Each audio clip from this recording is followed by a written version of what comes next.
Hello, family and friends. This is MG with the Reimagine You Lab podcast. And as you guys know, there's always a wonderful guest inside of the lab with me today. And this is not unusual because I love having great guests. We always invite the best people on, and you all are in for a real treat today. And so before we get started, I always like to tell you to make sure you hit the subscribe button if you haven't already. So make sure you do that and grab yourself a nice cup of tea or coffee, or grab you some ice water. Cool down if you need to. If you're anywhere like me, it's Tampa and it's hot. And so you need something cool to drink. So grab that.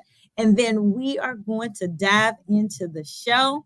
And you guys know what we do. I'm going to invite my guest in. I want to thank her for coming, for being a part of the show today. Hello, my dear. How are you? I'm good, and you? I am doing very well.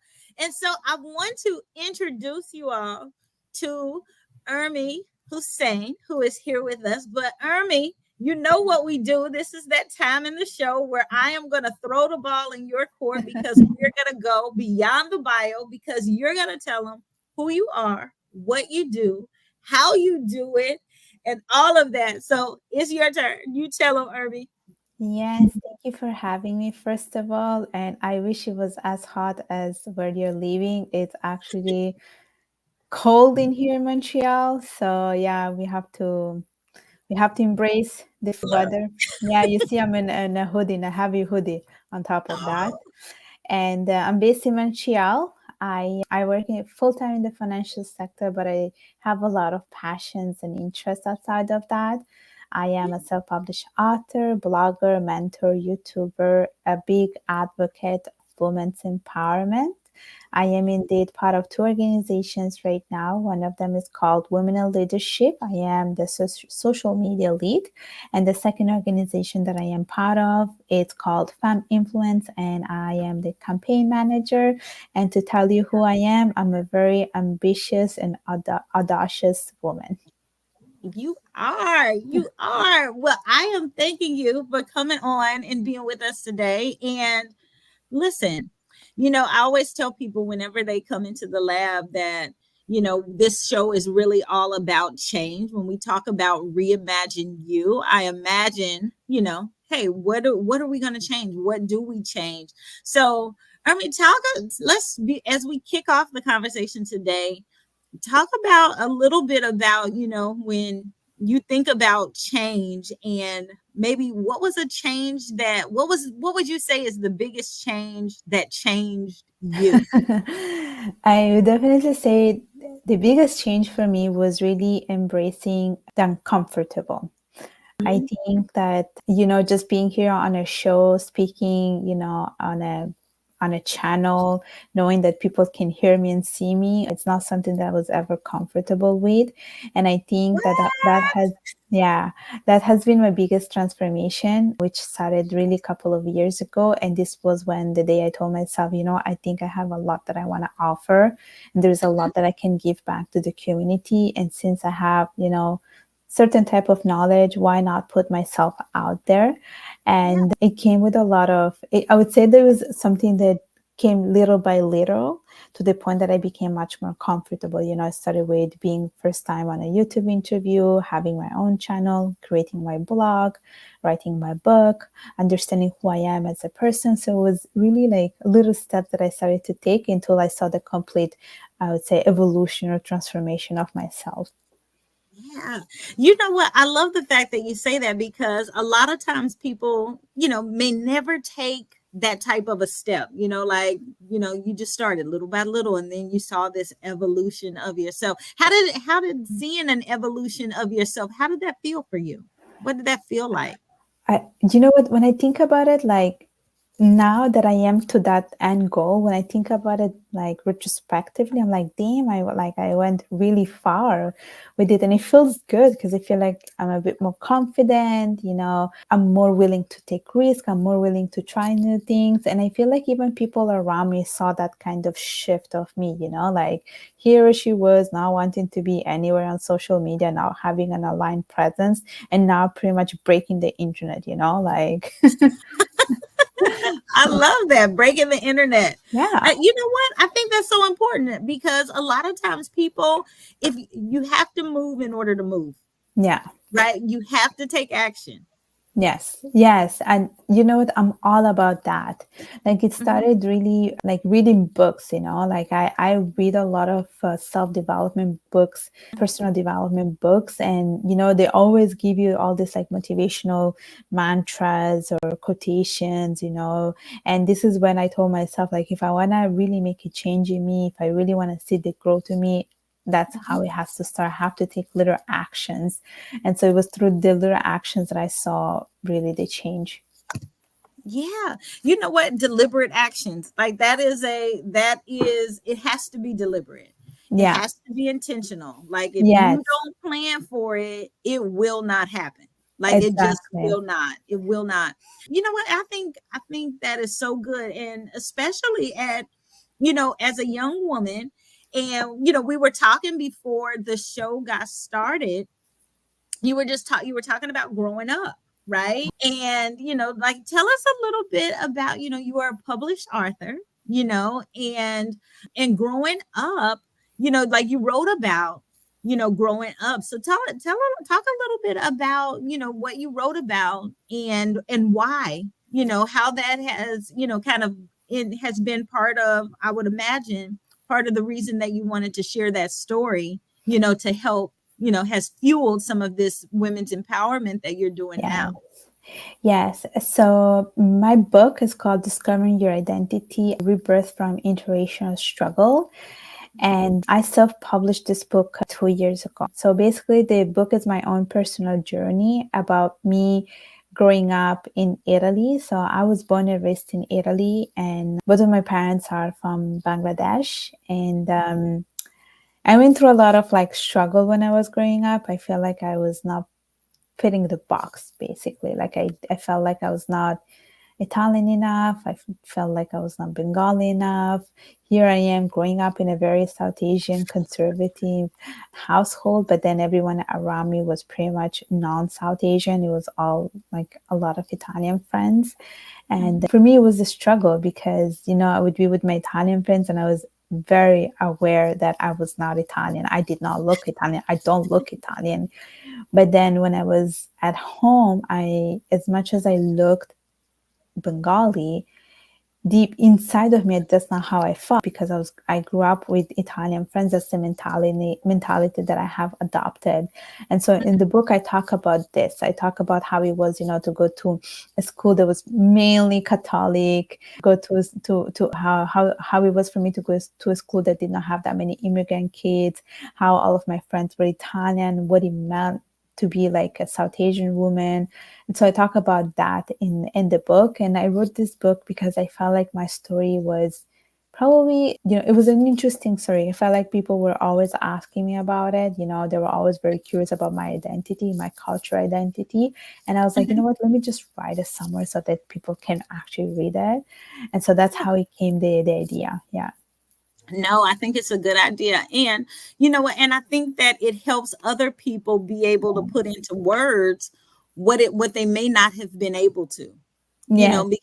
Because sometimes people they there are other people that have grown up in, mixed race, or have grown up in cultures that are different from theirs, grew up, African American female, went to a completely Caucasian university, for school. Right.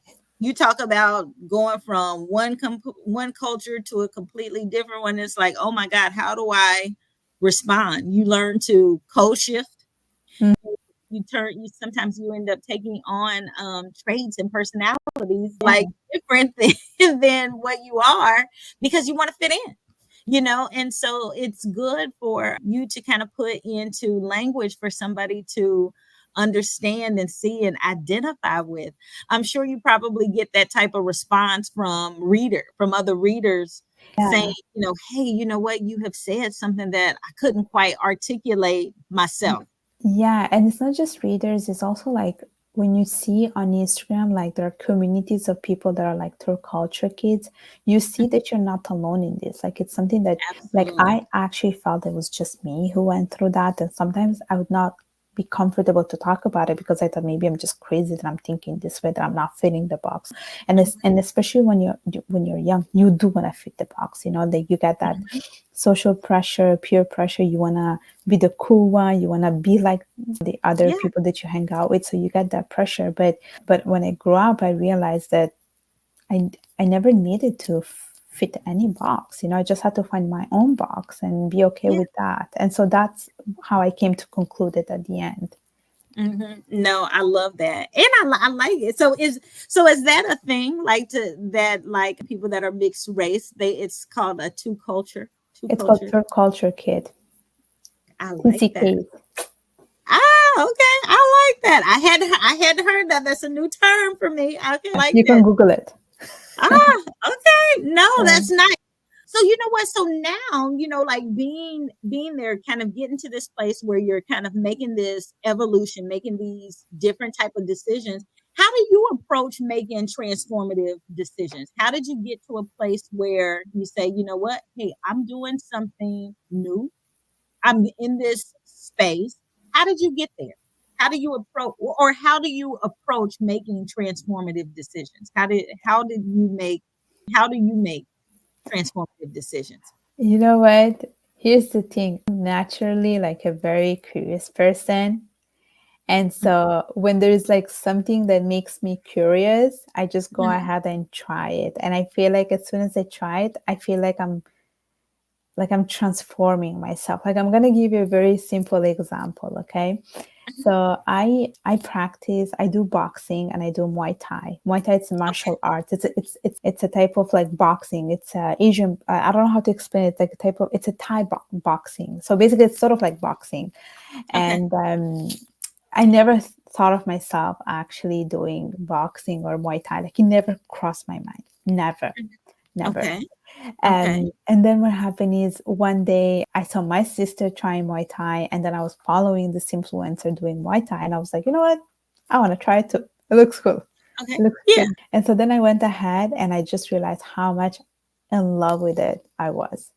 Like now I actually do boxing pretty regularly, and I feel like every time I go to my boxing gym and I'm wearing those boxing gloves, like I just feel like I'm like a completely different person. Like I actually do feel like I'm a boxer, a warrior, kick some butt there. So that's how I feel. And I feel like the reason why I am doing a lot of things and the reason why I feel like I've came so far, it's because I'm just curious about things. I like to try different things. I like to explore different things. And I feel like it goes back to this thing that I think about life, that life is just about trial and error. You try different Mhm. things, and if things do not work out, then you keep trying until you find the right thing for you.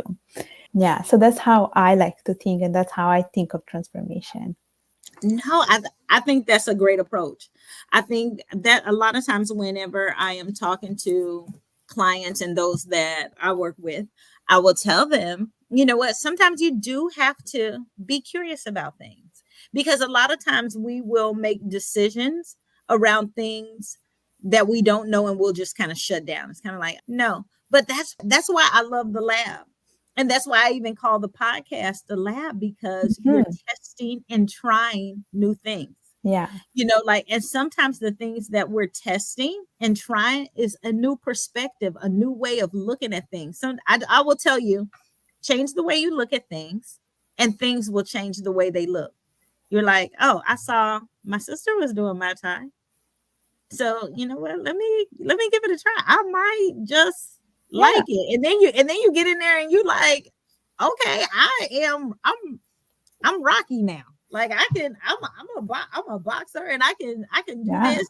And you get a strength and a power from it. Yeah. And you have to do that. I like curiosity is a great way to approach decision making. Yeah.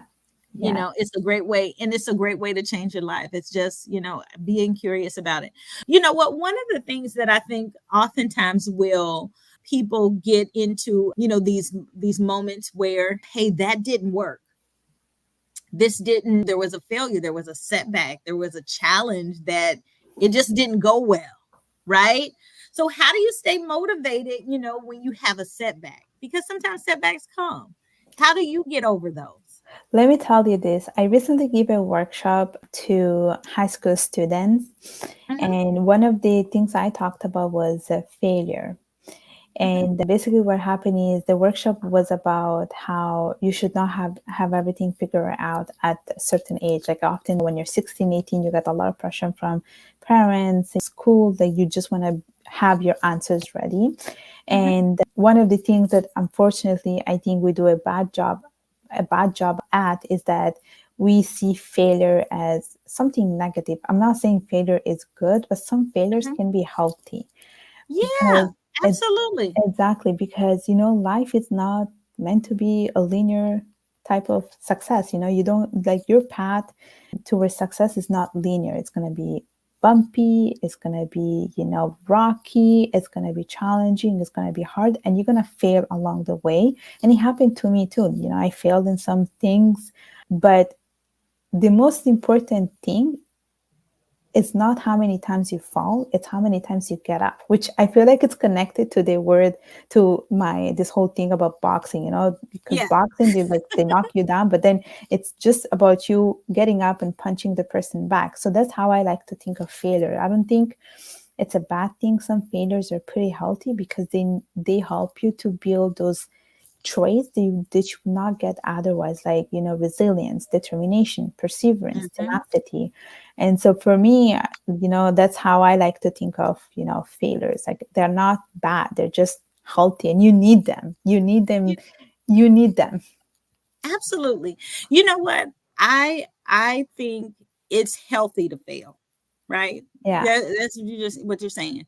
It's healthy to fail because if everything is easy and you win all the time, you don't experience any loss, you don't fail, you don't fall down and skin a knee, you don't know how to take care of yourself if you get hurt or if you haven't experienced loss. You've got to be able to build those muscles too. You've Yeah. got to be able to, I think I was talking to, we're from originally from Kansas City. And so I am a big Kansas City Chiefs fan. I don't know if you follow US football or not.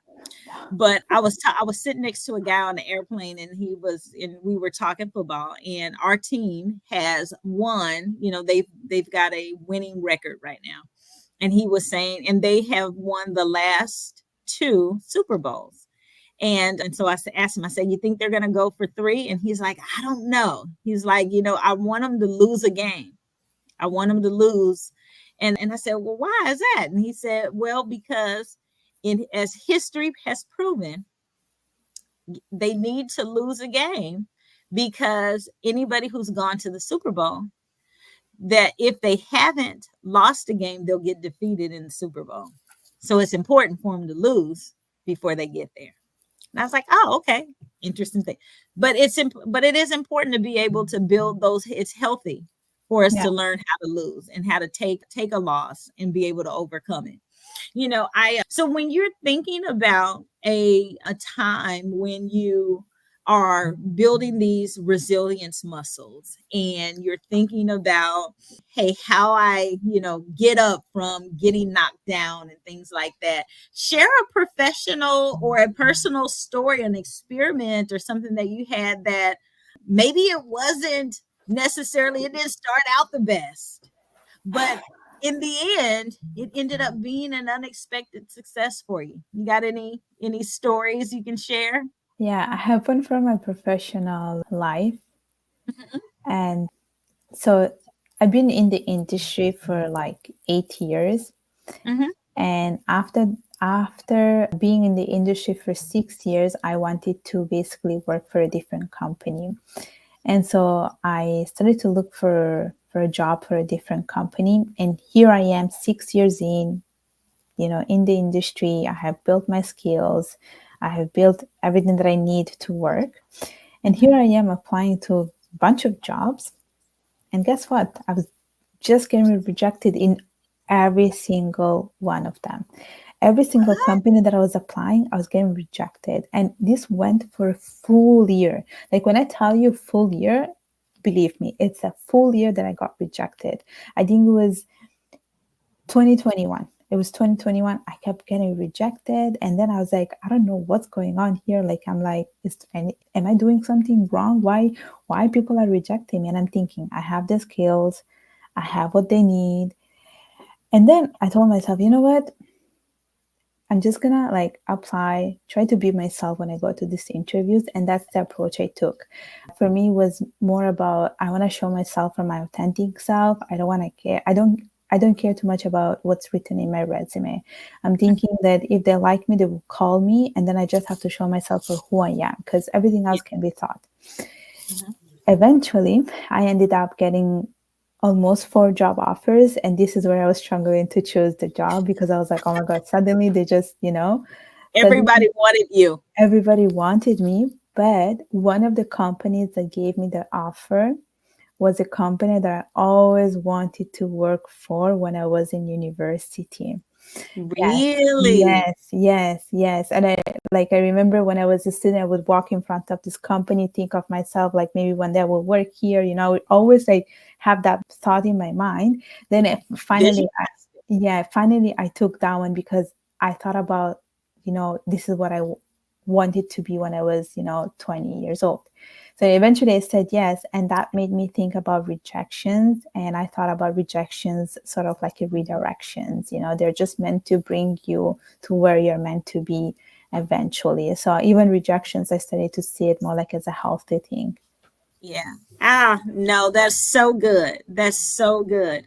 Because you know what? Sometimes it does. And it's almost like you have to have some of those negative things for you to even really see the good things. You Yeah, know? yeah, and Yeah. I always say like you have to get lost before you find yourself. So Well, that's good. Good. That's so good.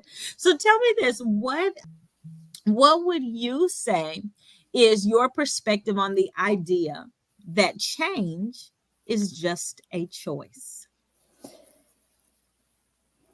Change is just a choice.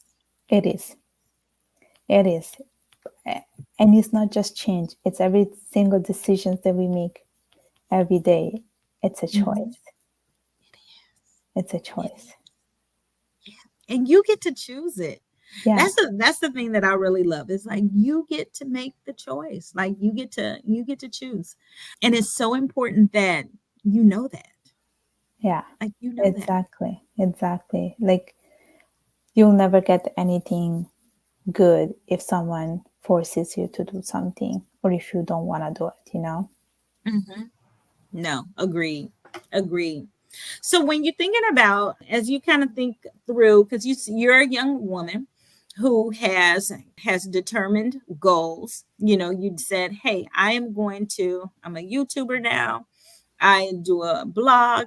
You even told me that you are a polyglot, which means that you know multiple languages. And how many languages did you tell me that you know? 4.5. 4.5. What are the 4.5 languages that you know? So it's Italian, Bengali, English, French, and the point five is Spanish. Wait, wow. How are you learning Spanish with Rosetta Stone? You know what? I took classes in university. I took three, Mhm. and now I constantly like watch stuff on YouTube. I listen to stuff. I have conversations with tutors, and I'm trying to work on it so I can finally tell people that I speak 5 languages and not 4.5. So what will qualify you? What's the requirement so that you can get to 5 I'm versus assuming, 4.5? I want to be able to have like A real conversation a with it. good conversations. Yeah, Yeah, I yeah, love it. I love yeah. it. So wait. Ah, Good for you. That's super exciting. Well, I only know 2.5. No, 1.5 languages. What's the point five? Spanish is my Oh, 1.5. okay. I went to my high school was a in the neighborhood that I grew up in was it was mixed between African American and Hispanic. And so my Spanish is very much just from the neighborhood that I grew up in, and then taking Spanish classes in college, but that was it. And so I was like, oh, I really should have like really like stayed in my Spanish classes, Oh, like post collegiate, yeah. and so that I could have like really, really like dialed it up. But so I know like the urban Spanish. So nice, no? So I can go over to my friend's house and I can sit and hang out with them and speak Spanish like at Mimi's house. But like if you ask me like, like I could not do Spanish documents. I could, anything like real formal Okay. Spanish communications. But Mm, nice. yeah, but I'm, just my point five is about all I got. So, Good. um, but I think it's important though to be able to speak more than one language, because we have such a big world now where it's good for us to know more people, to be able to speak languages outside of just our singular culture. And so I love that. I love that. I've got that as one of so I'm going to put that on my goal for 25. 2025. Yeah. Yeah. So that I can get past my point five. There we go. Ah, all right. So when you're thinking about, like what new theories or ideas are you currently working on? Are there anything that you're like, okay, for 2025, this is what I'm doing, or is there anything that you are exploring as you approach the new year? You know what? It's not for my 2025. It's been my long-term goal, which is to give a TED Talk. Oh, yes. Yeah. So that has been, I always say it in every single podcast that I go, I always say it. So I'm manifesting in it. So, Yeah, it will it'll come eventually, it will come. So that's my goal. It's not just for 2025. It's a goal that I give myself until you every get year. there. Yeah, Yeah, until I get until there. you achieve it. Every year I give that. I give that goal. Like I do something towards it. Like maybe I start talking to, coaches. Maybe I Mhm. start looking into places where, they're accepting speakers. So I am taking very tiny actions, but I am taking actions towards it. Yeah. Yeah, no, absolutely. No, and that's a good one. You know what? That is absolutely a good one. That one is actually I will in 2025 actually do not it'll be a TEDx, Oh yeah. but it'll be in Chicago. TEDx Oh, in Chicago. nice. That's Yeah. so nice. Yeah, yeah, I'm excited about it. I wrote a book last year, and the book is it's all about, it can be men and women, but it's called Girl Make Up Your Mind. It's a beauty infused guide to personal growth, 7 lessons from your makeup bag. So whether you wear makeup or not, you know all the makeup tools, but it's all about, those things that kind of get in our way. And Okay. so the TEDx organizer, he was like, you know what, I like it. And so I'm gonna get my 15 minutes to just kind of break down those things that get in our way. And but it's beauty and vision and all those things that kind of Nice. get in your way. So it was a new take on it. And so it was like I hadn't heard that. Yeah. So Nice. Nice.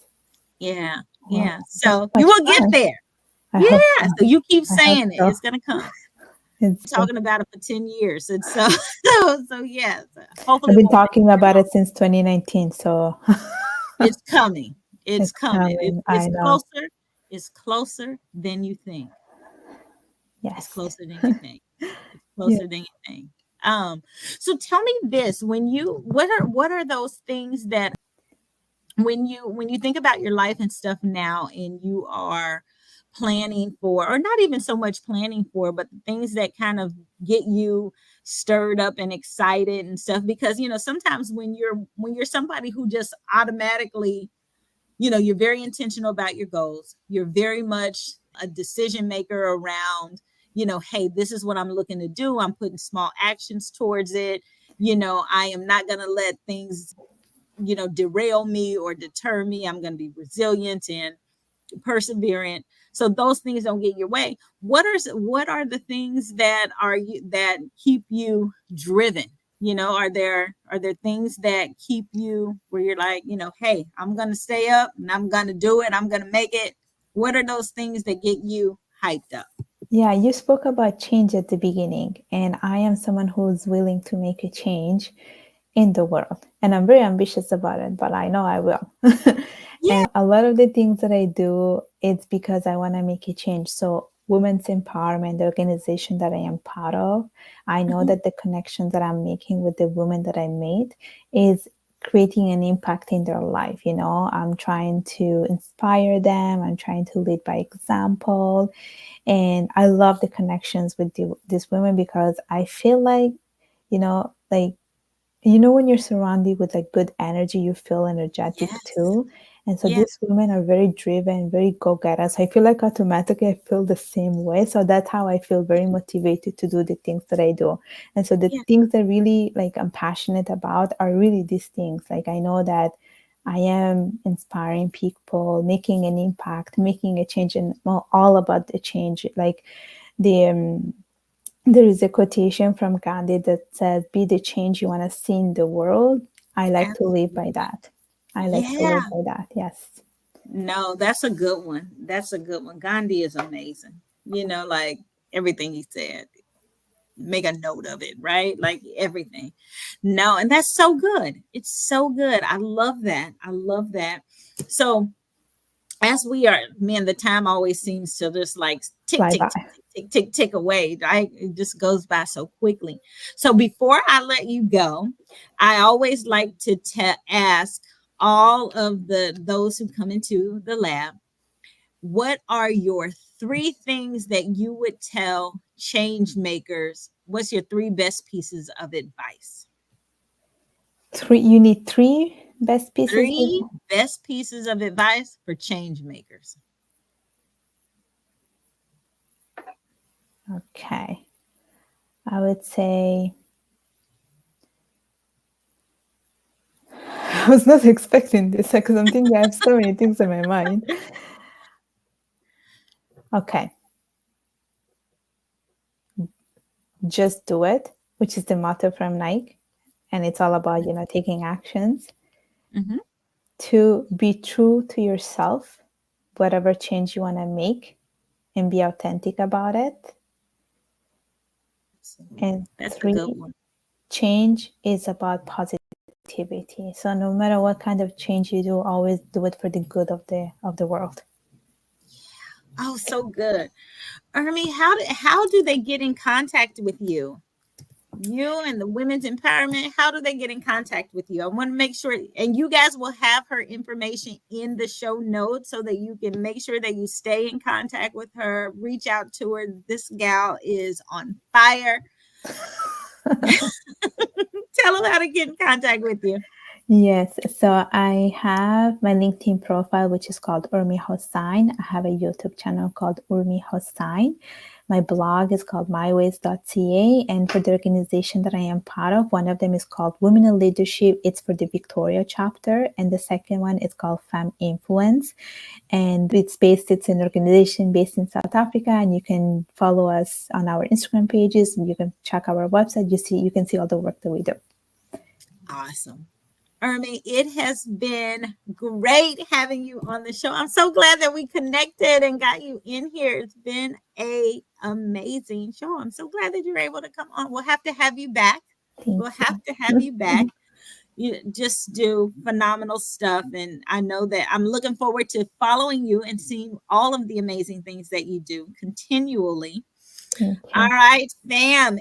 This is the show for the week. And you guys know that you can always catch me here every Friday for a new episode of the Reimagine You Lab podcast with me, MG. And make sure you tune in each week. Make sure you hit the bell so that you get a notification every time a new episode drops. And whenever you can, make sure you share this with your friends, your family, your loved ones, your neighbors, your colleagues. Everybody can tune in and get something because change is just a choice, and you can do what you want to do. You can be who it is that you want to be. You just have to make the decision to do it. So, thank you for tuning in, and I will see you back here on next week. Bye. Bye.